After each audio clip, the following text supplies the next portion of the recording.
Hi, welcome back to Walking Through the Word. Today we're going to be looking at Genesis chapter 9. This is the covenant of the rainbow and a little bit of the early life after the flood for Noah and his family.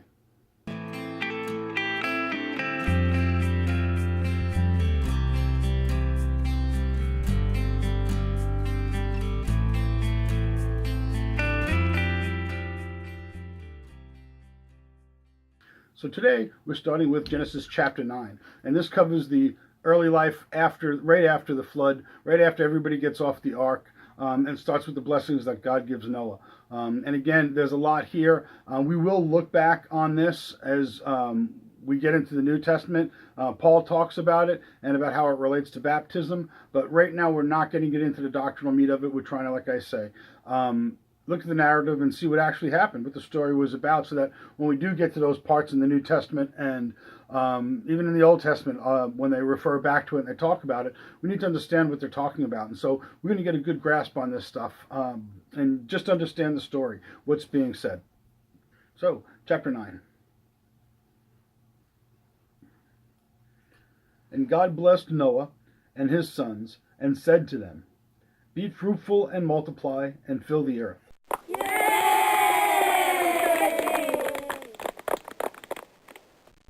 The fear of you and the terror of you will be on every beast of the earth and on every bird of the sky, and everything that creeps on the ground, and all the fish of the sea.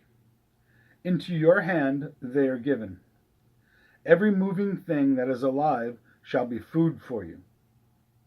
I give it all to you as I gave the green plant. Only you shall not eat the flesh with its life, that is, its blood. Surely I will require your lifeblood. From every beast I will require it, and from every man's brother I will require the life of man. Whoever sheds man's blood, by man his blood shall be shed. For in the image of God he made man. As for you, be fruitful and multiply. Populate the earth abundantly and multiply in it.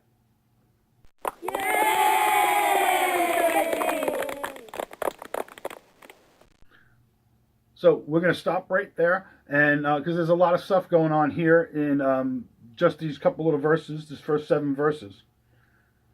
So the first thing that now God's going to do is he blessed them. And he said, be fruitful, multiply, and fill the earth. So they got a lot of work to do, and he gives them a lot of time to do it. Now, here's another time where God even separates man from the other animals even more. And he says, the fear of you and the terror of you will be on every beast of the earth and on every bird of the sky, and everything that creeps on the ground and all the fish of the sea. Into your hand they are given.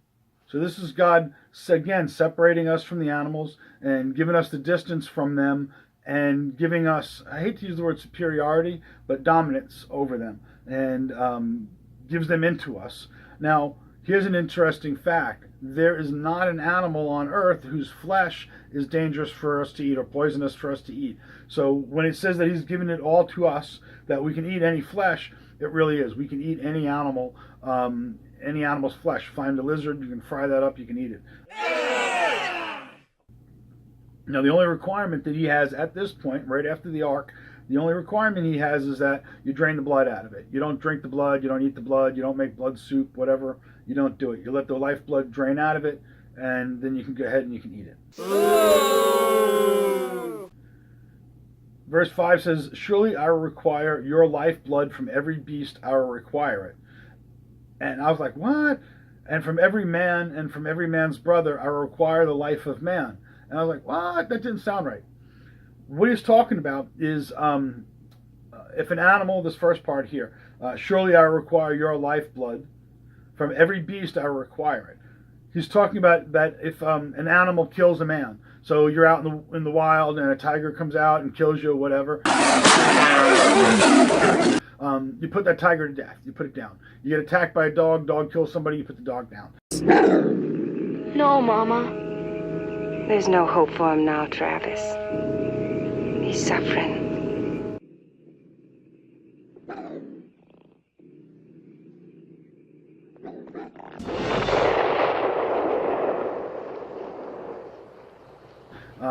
Because for man's blood, killing man, there's an accountability. Because again, we're separate from the animals. Now, if a tiger goes out and he kills a gazelle, enjoy your lunch.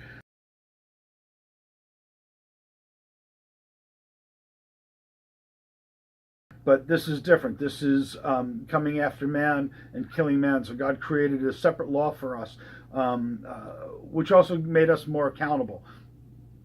To whom much is given, much is required, right?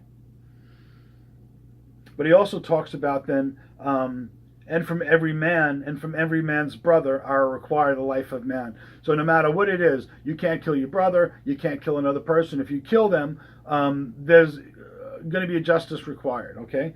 That God will require their life for. And then he goes on and then he sums it up in this little poem. And it says, whoever sheds man's blood, by man his blood shall be shed. For in the image of God he made man. As for you, be fruitful and multiply. Populate the earth abundantly and multiply in it. So this is what he says, God. So he gives him that command about not murdering and how to deal with murders. Because not only did he say don't do it, but he knows that there's going to be times when it does happen and there's clear case for it. A lot of people say that, oh, the Bible's against the death penalty. God doesn't want the death penalty. That's not true. That's not true at all.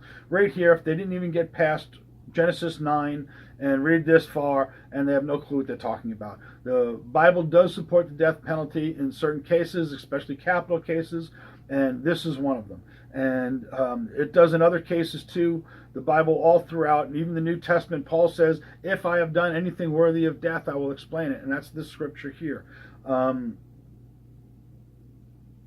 So the idea that the Bible's against the death penalty is ridiculous. All right, so moving on, verse 8.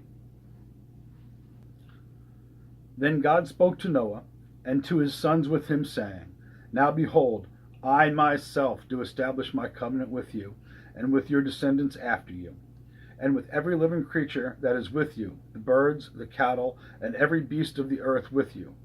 Of all that comes out of the ark, even every beast of the earth, I establish my covenant with you, and all flesh shall never again be cut off by the water of the flood, neither shall there again be a flood to destroy the earth. God said, this is the sign of the covenant which I am making between me and you and every living creature that is with you, for all successive generations. I set my bow in the cloud, and it shall be a sign for a covenant between me and the earth.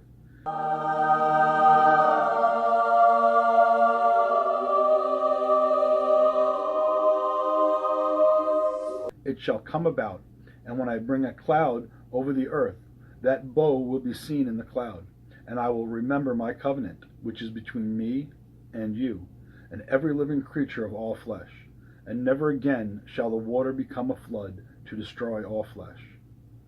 When the bow is in the cloud, then I will look upon it, to remember the everlasting covenant between God and every living creature of all flesh that is on the earth. And God said to Noah, this is the sign of the covenant which I have established between me and all flesh that is on the earth. Now the sons of Noah who came out of the ark were Shem and Ham and Japheth. And Ham was the father of Canaan. These were the sons of Noah, and from these the whole earth was populated. So here we see, go back verse 8, right? So God says to Noah that he's going to establish a covenant with not only Noah, but everybody. And not only every person, but he's going to establish this covenant with every single animal, everything that creeps on the ground, everything. He's not going to do this anymore. And as a sign of that promise, of that covenant, he put the rainbow up in the sky. And that's what the rainbow symbolizes to Christians and Jews. And so we look at verse 8, and this is God saying that he's going to establish his covenant with Noah. But not only with Noah, but with all flesh. So he's going to establish his covenant with every human being, with all the animals, with everything. God says he's never going to destroy them all again, because everything died in the flood, right? Except what was on the ark. So here we go. God's saying he's not going to do that anymore. And as a sign of that covenant, because all covenants have a sign, and all covenants are sealed in blood. And this is one of these things that we see throughout the Bible, one of these themes that we see throughout the Bible. So here it is. in this covenant, God created the bow in the sky, because this was a big one. And so he destroyed everything, right? This was a big one. And so he created this symbol in the sky. He created the rainbow, and he put it up there to not only remind us, but remind himself. And we'll see as we get into Exodus and stuff, and Judges and all, certainly into the history books, that God gets very frustrated with the people. He does tell Moses a few times, you know what, Moses, I'm going to wipe them all out. I'll kill them all, and I'll raise you up a new people onto you for myself, right? And I'll put that one scripture here. So it does happen. God gets frustrated with the people and all. So the rainbow is there to remind him that he's not going to do this anymore, and that it's a covenant with everybody, not only with man. So even if man's frailties are so much, still the other animals have that covenant with him. So they're not breaking the covenant. So the covenant still holds.